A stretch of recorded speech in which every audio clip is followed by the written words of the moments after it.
এত সুন্দর করে বানাইলাম, আমি আল্লাহ তোরে সুঠাম করলাম, সুষম করলাম, এত সুন্দর আকৃতি আমি আল্লাহ তোরে দিলাম, এরপরেও কে তোরে গাফেল করলো, দূরে সরাইয়া দিল?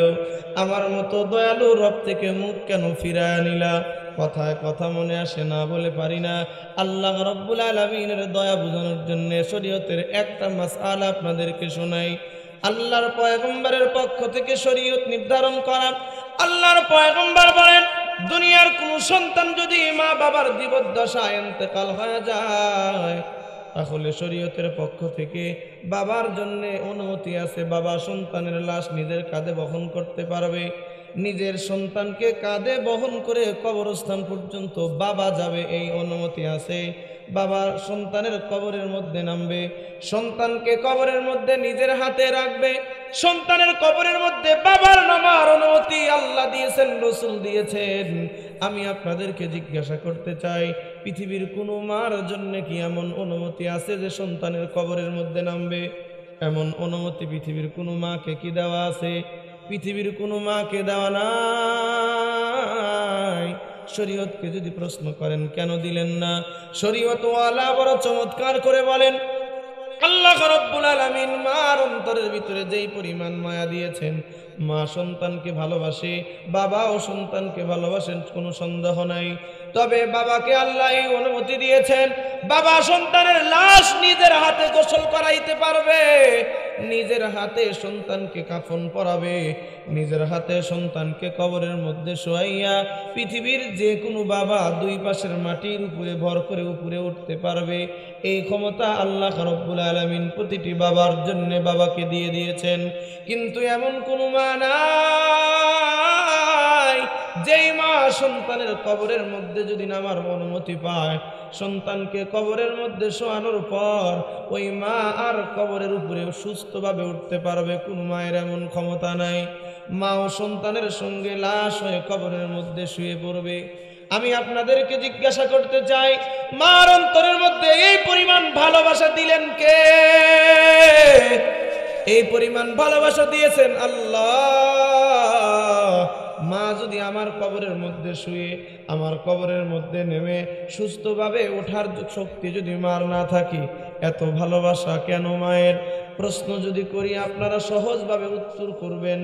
সহজভাবে উত্তর হলো, মা সন্তানকে পেটের মধ্যে বহন করেছে, এজন্য মার এত ভালোবাসা। পৃথিবীর বিজ্ঞান আমাদেরকে বলেন, একজন মা যখন সন্তানকে গর্ভে ধারণ করে, সন্তানকে গর্ভে ধারণ করার পর মার প্রথম 4 মাস মার অবস্থা বড় বেগতিক। আল্লাহ রাব্বুল আলামিন সন্তানকে মার পেটের মধ্যে কোন প্রসেসিং আল্লাহ বানান? আল্লাহ রাব্বুল আলামিন বলেন, ওয়ালাকাদ খালাকনাল ইনসানা মিন সুলালাতিন মিন তিন সুম্মা জাআলনাহু নুতফাতান ফি ক্বারারিন মাকিন। আল্লাহ রাব্বুল আলামিন ডাক দিয়ে বলেন, দুনিয়ার মানুষ, আমি আল্লাহ অবশ্যই তোমাদেরকে মাটির সার নির্যাস থেকে বানাইলাম। মাটির সার নির্যাস বলতে কি বুঝি? আমি ছিলাম চাউলের মধ্যে, আমি ছিলাম দারচিনির মধ্যে, আমি ছিলাম এলাচের মধ্যে, আমি ছিলাম মাছের মধ্যে, আমি ছিলাম গোস্তের টুকরার মধ্যে। এইগুলো যখন বাবা খাদ্য হিসেবে গ্রহণ করলেন, বাবার দেহের মধ্যে আল্লাহ খাদ্যর মাধ্যমে রক্ত বানাইলেন। এখান থেকে বাবার পৃষ্ঠদেশের মধ্যে বিশেষ এক শ্রেণীর পানি আল্লাহ বানাইলেন। এটা দিয়ে আমাকে আপনাকে মা বাবার পৃষ্ঠদেশে বাবার শুক্রাণু মার ডিম্বাণু আল্লাহ মার রেহেমের মধ্যে সুরক্ষিত একটা জায়গার মধ্যে আল্লাহ আমাকে প্রথমে স্থান দিলেন। আল্লাহ বলেন, সুম্মা খালাকনান নুতফাতা আলাকাতান ফাখালাকনাল আলাকাতা মুদগাতান ফাখালাকনাল মুদগাতা ইযামান ফাকাসাউনাল ইযামা লাহমা সুম্মা আনশাআনাহু খালকান আখার ফাতাবারাকাল্লাহু আহসানুল খালিকিন।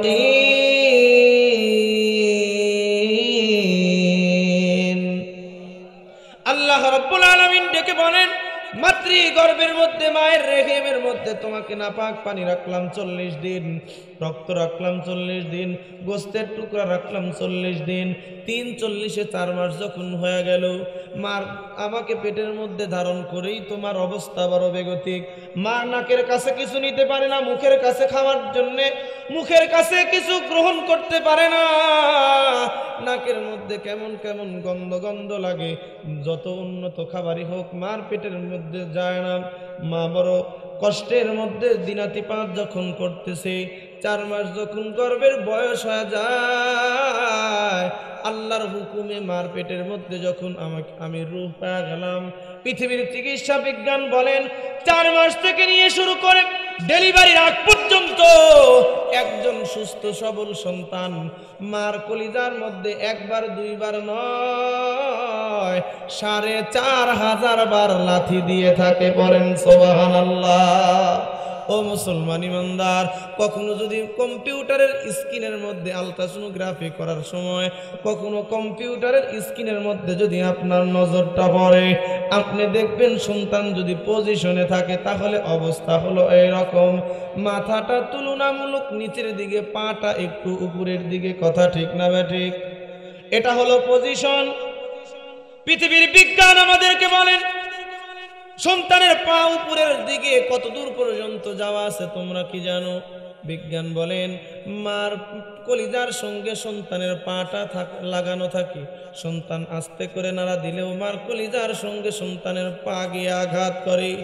একবার নয়, দুইবার নয় রে বাজার, 4500 বার আমি আমার মার কলিজায় লাথি দিছি। তুমিও তোমার মার কলিজার মধ্যে 4500 বার লাথি দিছো।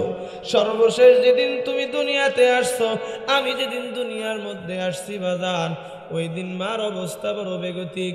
বিজ্ঞান আমাদেরকে বলেন একজন মা সন্তান নর্মাল ডেলিভারি করার জন্য যেই পরিমাণ ব্যথা মাকে সহ্য করতে হয় তার পরিমাণ হলো 57 ইউনিট। বলেন কত? 57 ইউনিট। বিষয়টা কি? পৃথিবীর বিজ্ঞানকে যখন প্রশ্ন করলাম, বিজ্ঞান রে 57 ইউনিট বিষয়টা কি, পরিমাণটা কত হতে পারে, কোনো উদাহরণ দিয়ে কি বুঝাইবা না? বিজ্ঞান ডাক দিয়ে কয়, ও দুনিয়ার মানুষ,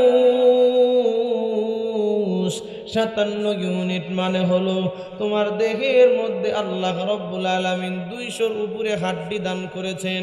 কোনো একটা রোড অ্যাক্সিডেন্ট করে যদি তোমার দেহের মধ্যে 20টা হাড্ডি একই সঙ্গে ভেঙে যায়, 20টা হাড্ডি যদি একই সঙ্গে ভেঙে যায়, যেই পরিমাণ ব্যথা হয় তার পরিমাণ, তার নাম হলো 57 ইউনিট। বুঝে থাকলে বলুন তো দেখি, 57 ইউনিট প্লাস ব্যথা কোনো একজন মানুষ যদি দেহের মধ্যে অনুভব করে, 20টা হাড্ডি একই সঙ্গে ভাঙলে মানুষটা তো মরেই গেল নাকি বলেন? এজন্যই তো আল্লাহর পয়গম্বর বলেন, দুনিয়ার মানুষ, তোমার দেহের চামড়া দিয়ে যদি মার পায়ের জুতা বানায় দাও, দেহের চামড়া যদি কেটে মার পায়ে, আল্লাহ রাব্বুল আলামিন বলেন দুনিয়ার জমিনের কোনো একজন মানুষ যদি নিজেকে প্রশান্তি দেওয়ার জন্য দ্বীনের স্বার্থে কখনো কখনো সফর করতে থাকে, এটা হলো জান্নাতি মানুষের একটা গুণ। ওই মানুষগুলো দ্বীনের স্বার্থে কখনো নিজের প্রয়োজনে সফর করবে, এটা জান্নাতি মানুষের একটা গুণ হবে। আমার পয়গম্বর দুনিয়াতে যাওয়ার পরে কঠিন একটা মুহূর্ত যখন আসবে, আমার পয়গম্বরকে সফর করানোর জন্য, মন ভালো করার জন্য আমি আল্লাহ দুনিয়ার সাধারণ সফর দেব না, আমার বন্ধুকে দুনিয়ার জমিন থেকে নিয়ে শুরু করে আমার বাড়ি পর্যন্ত সফর করায় মনটা ভালো করে দেওয়ার জিম্মাদারি আমি আল্লাহ। এজন্য আল্লাহ রাব্বুল আলামিন যেই দিন আসমান বানাইলেন, ওই দিন আল্লাহ তাআলা আসমানের মধ্যে 2টা দরওয়াজা দিলেন। 2টা দরওয়াজা, একটা আম দরজা, একটা খাস দরজা। আল্লাহ রাব্বুল আলামিন একটা দরজা সবার জন্য এটা উন্মুক্ত করে দিলেন। দুনিয়ার জমিনে যত ফেরেশতা অবতরণ করবে ওই দরজা দিয়ে অবতরণ করবে, যত ফেরেশতা আসমানে উঠবে ওই দরওয়াজা দিয়ে আসমানে উঠবে। আর একটা দরজা স্পেশাল থাকবে, ওটা সাধারণ কোন মানুষের ঢোকার কোনো অনুমতি নাই। সাধারণ কোন ফেরেশতা ওই দরজা দিয়ে প্রবেশ করতে পারবে না কিংবা বাহির হতে পারবে না। শুধুই মাত্র কেবলমাত্র স্পেশাল মানুষ, আমার ভিআইপি পার্সন ওই দরজা দিয়ে আসবে। আমি আল্লাহর বাড়িতে তার ইনভাইট করা হবে, আমি আল্লাহর বাড়িতে তার আসার জন্য আমন্ত্রণ জানানো হবে। আমার রসুল মুহাম্মদুর রাসূলুল্লাহ সফর যেদিন হবে, ওই সফরের সুবিধার জন্য আমি আল্লাহ আসমানের মধ্যে স্পেশাল দরজা বানায়া দিলাম। ও মুসলমান ইমানদার, আল্লাহ রাব্বুল আলামিন এর জন্যই তো আজকে পয়গম্বরের সফর যখন শুরু করতেছেন, সুবহানাল্লাযী আসরা বিআবদিহি লাইলান মিনাল মাসজিদিল হারাম ইলাল মাসজিদিল আকসা إلى المسجد الأقصى الذي باركنا حوله لنريه من آياتنا إنه هو السميع البصير।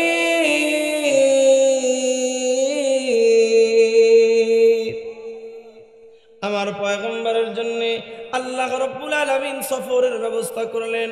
মসজিদে হারাম থেকে মসজিদে আকসা, সেখান থেকে আল্লাহ রাব্বুল আলামিন প্রথম আসমান দ্বিতীয় আসমান করে করে যখন দরজার সামনে পৌঁছে গেছেন, জিবরাইল আলাইহিস সালাতু ওয়াস সালাম, জিবরাইলকে যখন পরিচয় জিজ্ঞাসা করা হয়, জিবরাইল বলে আমি জিবরাইল। বলে তোমার সাথে কি?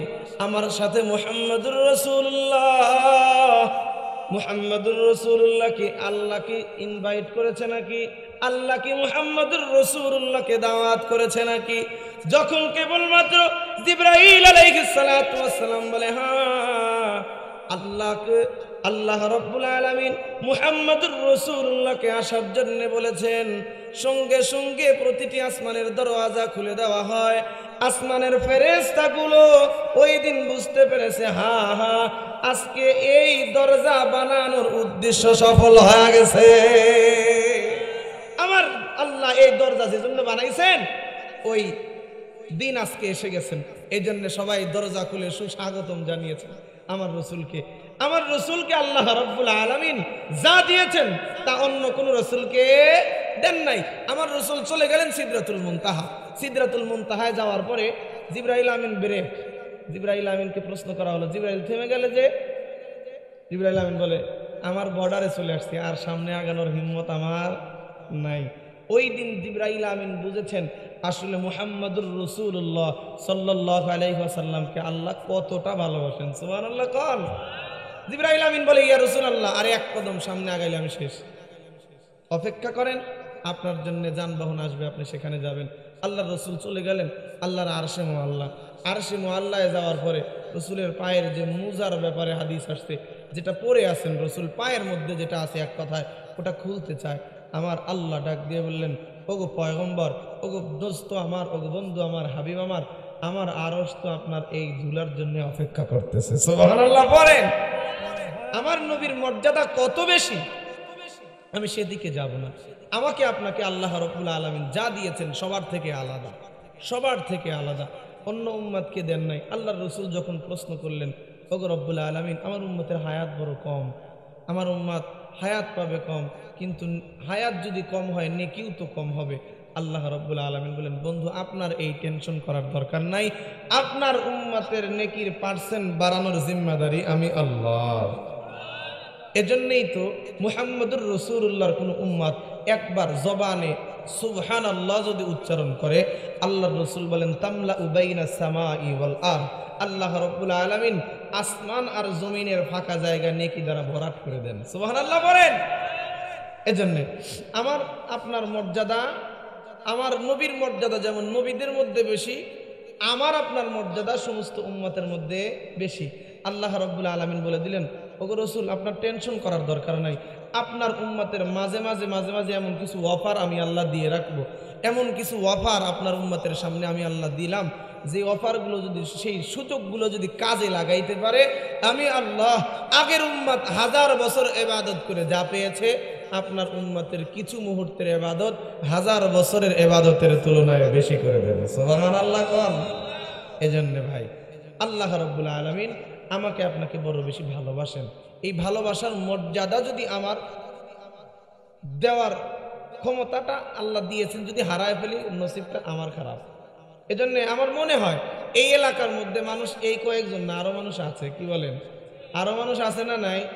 আরো মানুষ আছে, কিন্তু তাদের নসিবটা তারা নিজেরা পোড়ায় ফেলছে। আপনার কি মনে হয় যদি গানের মঞ্চ করা হতো, আমার আপা 2-4 জনকে যদি দাওয়াত দেওয়া হতো, এই প্যান্ডেলে কাজ হইতো কি? তখন দোতারার বাড়ি যদি একটা দেওয়া হইতো, এই প্যান্ডেলে জায়গা হইতো। মুসলমান আমার করা উচিত ছিল কি, করতেছি কি? আল্লাহ রাব্বুল আলামিন এজন্যই ভোলা উম্মতকে মাঝে মাঝে মাঝে মাঝে বড় দরদের সুরে আদর করে বড় দরদ নিয়ে আল্লাহ ডাক দেন। যখন আল্লাহ বান্দাকে দেখেন বান্দা গুনার প্রতি আকৃষ্ট বেশি, গুনার দিকে হাঁপায়া যাইতেছে, দৌড়ায়া যাইতেছে, আল্লাহ রাব্বুল আলামিন মাঝে মাঝে বড় আদর করে ডাক দেন, ইয়া আইয়ুহাল ইনসানু মা গাররাকা বিরাব্বিকাল কারীম আল্লাযী খালাকাকা ফাসাওয়াকা ফাআদালাক ফি আইয়ি সূরাতিন মা শাআ রাক্কাবাক। আমার আল্লাহ ডাক দিয়ে কয়, বান্দারে, ইয়া আইয়ুহাল ইনসান, ওহে আমার উম্মত, ওহে আমার বান্দারা, ওহে মানব সমাজ, ওহে মানব মণ্ডলী, আমার মতো দরদি রব থেকে কে তোরে গাফেল করে দিল? কে তোরে দূরে সরায়া দিল? কে তোরে গুনার দিকে আকৃষ্ট করলো? আল্লাযী খালাকাকা ফাসাওয়াকা ফাআদালাক। অথচ আমি আল্লাহ তোরে এত সুন্দর করে বানাইলাম, আমি আল্লাহ তোরে সুঠাম করলাম, সুষম করলাম, এত সুন্দর আকৃতি আমি আল্লাহ তোরে দিলাম, এরপরেও কে তোরে গাফেল করলো, দূরে সরায়া দিল? আমার মতো দয়ালু রব থেকে মুখ কেন ফিরায়া নিলা? কথায় কথা মনে আসে না, বলে পারি না। আল্লাহ রাব্বুল আলামিনের দয়া বোঝানোর জন্য শরীয়তের একটা মাসআলা আপনাদেরকে শোনাই। আল্লাহর পয়গম্বরের পক্ষ থেকে শরীয়ত নির্ধারণ করা। আল্লাহর পয়গম্বর বলেন, দুনিয়ার কোন সন্তান যদি মা বাবার জীবদ্দশায় ইন্তেকাল হয়ে যায়, তাহলে শরীয়তের পক্ষ থেকে বাবার জন্য অনুমতি আছে, বাবা সন্তানের লাশ নিজের কাঁধে বহন করতে পারবে। নিজের সন্তানকে কাঁধে বহন করে কবরস্থান পর্যন্ত বাবা যাবে, এই অনুমতি আছে। বাবা সন্তানের কবরের মধ্যে নামবে, সন্তানকে কবরের মধ্যে নিজের হাতে রাখবে, সন্তানের কবরের মধ্যে বাবার নামার অনুমতি আল্লাহ দিয়েছেন, রাসূল দিয়েছেন। আমি আপনাদেরকে জিজ্ঞাসা করতে চাই, পৃথিবীর কোনো মার জন্য কি এমন অনুমতি আছে যে সন্তানের কবরের মধ্যে নামবে? এমন অনুমতি পৃথিবীর কোনো মাকে কি দেওয়া আছে? পৃথিবীর কোনো মাকে দেওয়া নাই। শরীয়তকে যদি প্রশ্ন করেন কেন দিলেন না, শরীয়ত ওয়ালা বড় চমৎকার করে বলেন, আল্লাহ রাব্বুল আলামিন মার অন্তরের ভিতরে যেই পরিমাণ মায়া দিয়েছেন, মা সন্তানকে ভালোবাসে, বাবাও সন্তানকে ভালোবাসেন, কোনো সন্দেহ নাই। তবে বাবাকে আল্লাহ এই অনুমতি দিয়েছেন, বাবা সন্তানের লাশ নিজের হাতে গোসল করাইতে পারবে, নিজের হাতে সন্তানকে কাফন পরাবে, নিজের হাতে সন্তানকে কবরের মধ্যে শোয়াইয়া পৃথিবীর যে কোনো বাবা 2 পাশের মাটির উপরে ভর করে উপরে উঠতে পারবে। এই ক্ষমতা আল্লাহ রাব্বুল আলামিন প্রতিটি বাবার জন্য বাবাকে দিয়ে দিয়েছেন। কিন্তু এমন কোনো মা নাই যেই মা সন্তানের কবরের মধ্যে যদি নামার অনুমতি পায়, সন্তানকে কবরের মধ্যে শোয়ানোর পর ওই মা আর কবরের উপরে সুস্থভাবে উঠতে পারবে। কোন মায়ের এমন ক্ষমতা নাই। মা ও সন্তানের সঙ্গে লাশ হয়ে কবরের মধ্যে শুয়ে পড়বে। আমি আপনাদেরকে জিজ্ঞাসা করতে চাই, মার অন্তরের মধ্যে এই পরিমাণ ভালোবাসা দিলেন কে? এই পরিমাণ ভালোবাসা দিয়েছেন আল্লাহ। মা যদি আমার কবরের মধ্যে শুয়ে আমার কবরের মধ্যে নেমে সুস্থভাবে ওঠার শক্তি যদি মার না থাকি, এত ভালোবাসা কেন মায়ের? প্রশ্ন যদি করি আপনারা সহজভাবে উত্তর করবেন। সহজভাবে উত্তর হলো, মা সন্তানকে পেটের মধ্যে বহন করেছে, এজন্য মার এত ভালোবাসা। পৃথিবীর বিজ্ঞান আমাদেরকে বলেন, একজন মা যখন সন্তানকে গর্ভে ধারণ করে, সন্তানকে গর্ভে ধারণ করার পর মার প্রথম 4 মাস মার অবস্থা বড় বেগতিক। আল্লাহ রাব্বুল আলামিন সন্তানকে মার পেটের মধ্যে কোন প্রসেসিং এ আল্লাহ বানান? আল্লাহ রাব্বুল আলামিন বলেন, ওয়ালাকাদ খালাকনাল ইনসানা মিন সুলালাতিন মিন তিন সুম্মা জাআলনাহু নুতফাতান ফি قرار مكين আল্লাহ রাব্বুল আলামিন ডাক দিয়ে বলেন, দুনিয়ার মানুষ, আমি আল্লাহ অবশ্যই তোমাদেরকে মাটির সার নির্যাস থেকে বানাইলাম। মাটির সার নির্যাস বলতে কি বুঝি? আমি ছিলাম চাউলের মধ্যে, আমি ছিলাম দারচিনির মধ্যে, আমি ছিলাম এলাচের মধ্যে, আমি ছিলাম মাছের মধ্যে, আমি ছিলাম গোস্তের টুকরার মধ্যে। এইগুলো যখন বাবা খাদ্য হিসেবে গ্রহণ করলেন, বাবার দেহের মধ্যে আল্লাহ খাদ্যর মাধ্যমে রক্ত বানাইলেন। এখান থেকে বাবার পৃষ্ঠদেশের মধ্যে বিশেষ এক শ্রেণীর পানি আল্লাহ বানাইলেন। এটা দিয়ে আমাকে আপনাকে বাবার পৃষ্ঠদেশে বাবার শুক্রাণু মার ডিম্বাণু আল্লাহ মার রেহেমের মধ্যে সুরক্ষিত একটা জায়গার মধ্যে আল্লাহ আমাকে প্রথমে স্থান দিলেন। আল্লাহ বলেন, সুম্মা খালাকনান নুতফাতা আলাকাতান ফাখালাকনাল আলাকাতা মুদগাতান ফাখালাকনাল মুদগাতা ইযামান ফাকাসাউনাল ইযামা লাহমা সুম্মা আনশাআনাহু খালকান আখার ফাতাবারাকাল্লাহু আহসানুল খালিকিন।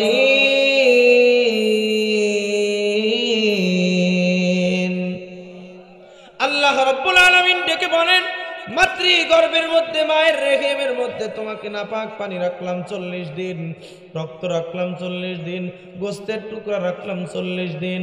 3 × 4 মাস যখন হয়ে গেল, মার আমাকে পেটের মধ্যে ধারণ করেই তোমার অবস্থা বড় বেগতিক। মা নাকের কাছে কিছু নিতে পারে না, মুখের কাছে খাওয়ার জন্য মুখের কাছে কিছু গ্রহণ করতে পারে না। নাকের মধ্যে কেমন কেমন গন্ধ গন্ধ লাগে। যত উন্নত খাবারই হোক, মার পেটের মধ্যে যায় না। মা বড় কষ্টের মধ্যে দিনাতিপাত যখন করতেছে, 4 মাস যখন গর্ভের বয়স হয়ে যায়, আল্লাহর হুকুমে মার পেটের মধ্যে যখন আমি রূহ পেয়ে গেলাম। পৃথিবীর চিকিৎসা বিজ্ঞান বলেন, 4 মাস থেকে নিয়ে শুরু করে ডেলিভারির আগ পর্যন্ত একজন সুস্থ সবল সন্তান মার কলিজার মধ্যে একবার দুইবার নয়, 4500 বার লাথি দিয়ে থাকে। পড়েন সুবহানাল্লাহ। ও মুসলমান ইমানদার, কখনো যদি কম্পিউটারের স্ক্রিনের মধ্যে আলট্রাসোনোগ্রাফি করার সময় কখনো কম্পিউটারের স্ক্রিনের মধ্যে যদি আপনার নজরটা পড়ে, আপনি দেখবেন সন্তান যদি পজিশনে থাকে তাহলে অবস্থা হলো এইরকম। মাথাটা তুলনামূলক নিচের দিকে, পাটা একটু উপরের দিকে। কথা ঠিক না ঠিক? এটা হলো পজিশন। পৃথিবীর বিজ্ঞান আমাদেরকে বলেন, সন্তানের পা উপরের দিকে কত দূর পর্যন্ত যাওয়া আছে তোমরা কি জানো? বিজ্ঞান বলেন, মার কলিজার সঙ্গে সন্তানের পাটা লাগানো থাকে। সন্তান আস্তে করে নাড়া দিলেও মার কলিজার সঙ্গে সন্তানের পা গিয়ে আঘাত করে। একবার নয়, দুইবার নয় রে বাজার, 4500 বার আমি আমার মার কলিজায় লাথি দিছি। তুমিও তোমার মার কলিজার মধ্যে 4500 বার লাথি দিছো।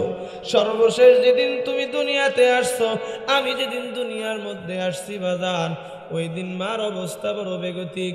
বিজ্ঞান আমাদেরকে বলেন, একজন মা সন্তান নর্মাল ডেলিভারি করার জন্যে যেই পরিমাণ ব্যথা মাকে সহ্য করতে হয়, তার পরিমাণ হলো 57 ইউনিট। বলেন কত? 57 ইউনিট। বিষয়টা কি? পৃথিবীর বিজ্ঞানকে যখন প্রশ্ন করলাম, বিজ্ঞান রে 57 ইউনিট বিষয়টা কি, পরিমাণটা কত হতে পারে, কোনো উদাহরণ দিয়ে কি বুঝাইবা না? বিজ্ঞান ডাক দিয়ে কয়, ও দুনিয়ার মানুষ, 57 ইউনিট মানে হলো তোমার দেহের মধ্যে আল্লাহ রাব্বুল আলামিন 200-র উপরে হাড্ডি দান করেছেন। কোনো একটা রোড অ্যাক্সিডেন্ট করে যদি তোমার দেহের মধ্যে 20টা হাড্ডি একই সঙ্গে ভেঙে যায়, 20টা হাড্ডি যদি একই সঙ্গে ভেঙে যায়, যেই পরিমাণ ব্যথা হয় তার পরিমাণ, তার নাম হলো 57 ইউনিট। বুঝে থাকলে বলুন তো দেখি, 57 ইউনিট প্লাস ব্যথা কোনো একজন মানুষ যদি দেহের মধ্যে অনুভব করে, 20টা হাড্ডি একই সঙ্গে ভাঙলে মানুষটা তো মরেই গেল নাকি বলেন? এজন্যই তো আল্লাহর পয়গম্বর বলেন, দুনিয়ার মানুষ তোমার দেহের চামড়া দিয়ে যদি মার পায়ের জুতা বানায় দাও, দেহের চামড়া যদি কেটে মার পায়ের জুতা বানায় দাও, মার ঋণ তো বহু দূরের কথা, একদার দুধের দাম তোমার শোধ করার ক্ষমতা নাই। মায়ের একদার দুধের দাম কাটিয়া গায়ের চাম, মায়ের একদার দুধের দাম কাটিয়া গায়ের চাম, পাপস বানাইলেও ঋণের শোধ হবে না, এমন দরদি ভাবে কেউ হবে না আমার মা। ঠিক না বে ঠিক কথা বলেন আমার ভাইরা, আমার বন্ধুগণ? পৃথিবীর বিজ্ঞান আমাদেরকে বলে, তুমি যখন ডেলিভারির সময় মার কষ্ট কি পরিমাণ দিয়েছো, তুমি যখন মার কলিজার মধ্যে লাথি দিছো, মার কলিজা এক পর্যায়ে ফেটে গেছে কলিজা। এজন্যই তো বিজ্ঞানের থিওরি হলো, সন্তান যখন জন্মগ্রহণ করে সন্তানকে মার বুকের কাছে এমনি করে ধরা হয়। আপনারা দেখছেন নাকি? সন্তান যখন ডেলিভারি হয়ে যায় সন্তানকে মার বুকের কাছে ধরা হয়। বিজ্ঞান রে এখানেও প্রশ্ন ছুড়ে দিবেন, বিজ্ঞান রে, যেই মা কেবল একটা সন্তান ডেলিভারি করলো ওই মা নিজে উঠে বসতে পারবে এই ক্ষমতা মায়ের নাই। ওই মায়ের কলিজার কাছে তুমি ওই মায়ের বুকের মধ্যে সন্তান ধরায়া দিলা, সন্তান যদি কান্না করে কান্না থামানোর ক্ষমতা ওই মায়ের নাই। সন্তান নিয়ে এক কদম হাঁটবে এই ক্ষমতা মায়ের নাই। এমনকি ওই সন্তানকে কোলের মধ্যে লইয়া ওই মা উঠে বসবে এই ক্ষমতাও কিন্তু তখন মায়ের নাই। এরপরেও কেন মার কলিজার কাছে মার বুকের মধ্যে তুমি সন্তানকে ধরায়া দিলা? বিজ্ঞান ডাক দিয়ে কয়, দুনিয়ার মানুষ যদিও মা এক কদম সন্তানকে কোলে নিয়ে হাঁটতে পারবে না, যদিও এই সময় মা জোরে কথা পর্যন্ত বলতে পারে না, তবে দুনিয়ার মানুষ তোমরা কি জানো, মার গর্ভে থেকে দুনিয়ায় আসার সময় কলিজাটা লাথি দিয়ে ফাটায়া দিছো, ওই কলিজায় মলম লাগানো যায় না, ওই কলিজার মধ্যে সেলাই করার কোনো অপশন নাই। তুমি সন্তানকে যদি মার কোলের কাছে ধরা হয়, মার বুকের কাছে উঠায়া দেওয়া হয়, কলিজার কাছে একটু আলগায়া ধরা হয়, মার কলিজার ফাটা জায়গা বন্ধ হয় না ঠিক, তবে ফাটা কলিজার চিনচিনানি একটু বন্ধ হয়। ও মুসলমান ইমানদার, ওই আঘাত তুমিও মারছো আমিও মারছি। এজন্য আল্লাহর পয়গম্বর বলেন, একজন সাহাবী পয়গম্বরের কাছে এসে বলে, ইয়া রাসূলুল্লাহ, ইয়া হাবিবাল্লাহ, আমি আমার বৃদ্ধা মাকে পিঠের মধ্যে বহন করে বাইতুল্লাহ হজ করেছি, ওমরা করেছি, সাফা মারওয়া সাই করেছি। হজের প্রতিটি কাজ আমি আমার মাকে কাঁধের মধ্যে নিয়ে বহন করে হজের সমস্ত রুকনার কানগুলো আমি পালন করেছি। ও গো পয়গম্বর, তাহলে নিশ্চয় আমার মায়ের কোনো দায়িত্ব কি আমার উপর থেকে, যেই দায়িত্বগুলো আমার উপরে ন্যস্ত করা ছিল, আমার মায়ের হক কি কিছুটা আদায় করতে পেরেছে কিনা? আমার নবী ডাক দিয়ে কয়, সাহাবী রে, মায়ের ঋণ শোধ হয় নাই রে সাহাবী। তুমি তোমার মাকে কাঁধের মধ্যে বহন করে বাইতুল্লাহ তওয়াফ করেছো, তোমার মাকে কাঁধের মধ্যে বহন করে সাফা মারওয়া সাই করেছো, তোমার মাকে কাঁধের মধ্যে বহন করে তুমি যত কিছুই করেছো, হজের সমস্ত রুকুনার কানগুলো পালন করেছো, এক দার দুধের দাম এখন পর্যন্ত শোধ হয় নাই। সম্মানিত হাজিরিন, যেটা বুঝাইতে চাই সেটি হলো, মার এত দাম আল্লাহ দিয়েছেন কেন? মা আমারে পেটে বহন করতে, তাই মা আমাকে পেটে বহন করার সময় মার বড় কষ্ট হয়েছে, মা আমাকে ডেলিভারি করার সময় মার বড় কষ্ট হয়েছে। এজন্যই মার কলিজার মধ্যে এত মায়া। সন্তানের কবরের মধ্যে শোয়ার পরে মা জীবিত, মা সুস্থ, মা উঠতে পারবে না সন্তানের কবর থেকে। আমি জিজ্ঞাসা করতে চাই, আমি আপনাদেরকে জিজ্ঞাসা করি, ঠান্ডা মাথায় জবাব দিবেন। মা আমাকে শুধুই মাত্র পেটে বহন করেছে, এটা ঠিক, তবে মা আমার হাত বানায় দিছে? এই কথা কন না। মা আমার হাত বানাইছে, আমার কান মা বানাইছে, আমার চোখ মা দিছে, আমার জবান মা দিছে, আমার কিডনি মা বানাইছে, আমার লাংস মা বানাইছে, আমার হার্ট মা বানাইছে, আমার খাদ্যনালী মা দিছে, আমার পা মা বানাইছে রে, আমার শরীরে যা কিছু দেখা যায়, যা কিছু আছে, একটা অঙ্গ কি আমার মা বানায় দিছে? আমার মা তো ভাড়াটিয়ার মতো কয়েকদিন বহন করেছে। তাই যদি মার ভালোবাসাটা এমন হয় যে আল্লাহ আমাকে হাত দিলেন, আলাম নাজআল লাহু আইনাইন, আলাম নাজআল লাহু আইনাইন ওয়া লিসানান ওয়া শাফাতাইন ওয়া হাদাইনাহুন নাজদাইন। আল্লাহ রাব্বুল আলামিন বলে, ওহে দুনিয়ার মানুষ, দুনিয়ার মা যদি কয়েকদিন পেটে বহন করার কারণে মার ভালোবাসা যদি এত পরিমাণ হয়, এত গভীর ভালোবাসা হয়, দুনিয়ার মানুষগুলো স্বার্থের জন্য ভালোবাসে, মা তোমার স্বার্থের জন্য ভালোবাসে না। পৃথিবীর সমস্ত মা স্বার্থ পাইলেও সন্তানরে ভালোবাসে, স্বার্থ না পাইলেও ভালোবাসে। ওই মা তোমার জন্য এত পাগল হইল, এত ভালোবাসা দিল, কেন দিল? ওই মা শুধুমাত্র কেবলমাত্র কয়েকদিন পেটে করে বহন করেছে, তাই আমি আল্লাহ তোমার এত সুন্দর করে হাত বানাইলাম, আমি আল্লাহ তোমার হাতের জোড়া জয়েন্ট দিলাম, 60 বছর হায়াত পাইলা, 70 বছরের হায়াত পাইলা, একদিনও রিপেয়ারিং করা লাগলো না, একদিনও মোবাইল দেওয়ার দরকার হলো না। আমি আল্লাহ তোমার চক্ষু দিলাম, নাসিকা দিলাম, জিহ্বা দিলাম, জিহ্বা একটা কম্পিউটার, চক্ষু একটা কম্পিউটার আমি আল্লাহ দিলাম। আমি আল্লাহ মাথা থেকে নিয়ে পায়ের তালু পর্যন্ত কোটি কোটি কোটি কোটি প্রোডাক্ট আমি আল্লাহ তোমারে দিয়ে সৌন্দর্য বৃদ্ধি করলাম। বান্দারে একটু তালাশ করিয়া দেখ, আমি আল্লাহ মাথা দিলাম, উপরি ভাগে চুল দান করলাম। মাথা আছে, উপরি ভাগে চুল যদি না থাকে ওকে বলা হয় টাকওয়ালা মানুষ। টাকওয়ালা বংশের সঙ্গে কিন্তু সচরাচর এক সময় শোনা যেত টাক বংশের সাথে মানুষ মেয়ে বিয়ে দিতে চায় না, ওদের মেজাজ হট। কথা ঠিক না ঠিক? আল্লাহ রাব্বুল আলামিন ডাক দিয়ে কয়, বান্দারে একটু তাকায় দেখ, আমি আল্লাহ মাথা দান করলাম, উপরি ভাগে আমি আল্লাহ এত সুন্দর করে চুল দিয়া তোরে সৌন্দর্য বৃদ্ধি করে দিলাম। বান্দা একটু নিচে আয়, তাকায় দেখ, মাথা আছে, মগজ যদি না দিতাম স্বাভাবিক সমাজে তুমি বসবাস করতে পারতা না। সম্মানের চেয়ার কোনো মানুষ তোমারে দিত না, মানুষ তোমারে সালাম দিত না, মানুষ তোমার সঙ্গে ভালো করে কথা পর্যন্ত বলতো না, সমাজের মধ্যে তোমার কোনো দাম থাকতো না, মানুষের মধ্যে তোমার কোনো দাম থাকতো না। আমি আল্লাহ মাথা দিলাম, ভিতরে মগজ দিয়ে আমি আল্লাহ তোমার সম্মান বৃদ্ধি করলাম। বান্দা এখানেই তো শেষ নয়, আমি আল্লাহ মগজের উপরি ভাগে আমি আল্লাহ পাতলা একটা স্তর দিলাম, যেটাকে বলে নাফসেল। আল্লাহ রাব্বুল আলামিন ডাক দিয়ে বলেন, দুনিয়ার বিজ্ঞান গবেষণা করে শোনা দেয়, দুনিয়ার মানুষ বলে আল্লাহ রাব্বুল আলামিন একজন সুস্থ মানুষের দেহের মধ্যে আল্লাহ তাআলা অনুভূতি কোষ দিয়েছেন। অনুভূতি যেই কোষগুলো আল্লাহ রাব্বুল আলামিন আমাকে আপনাকে দিয়েছেন 1000 মিলিয়ন, কত 1000 মিলিয়ন আল্লাহ তাআলা অনুভূতি কোষ দিয়েছেন আমার দেহের মধ্যে।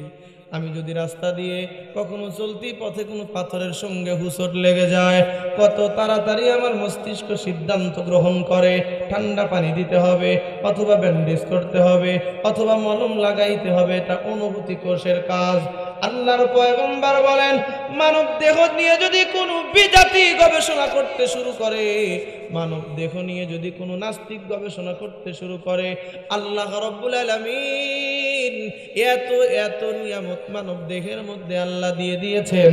এই নিয়ামত নিয়ে যদি কোনো একজন মানুষ গবেষণা করতে শুরু করে, আল্লাহর নিয়ামতগুলো যখন গবেষণা করে পেয়ে যাবে, বুঝে আসবে, একজন পাক্কা নাস্তিকও যদি হয়, ওই নাস্তিক আল্লাহর কুদরতি কদমের মধ্যে মাথা লাগাইতে বাধ্য হয়ে যাবে।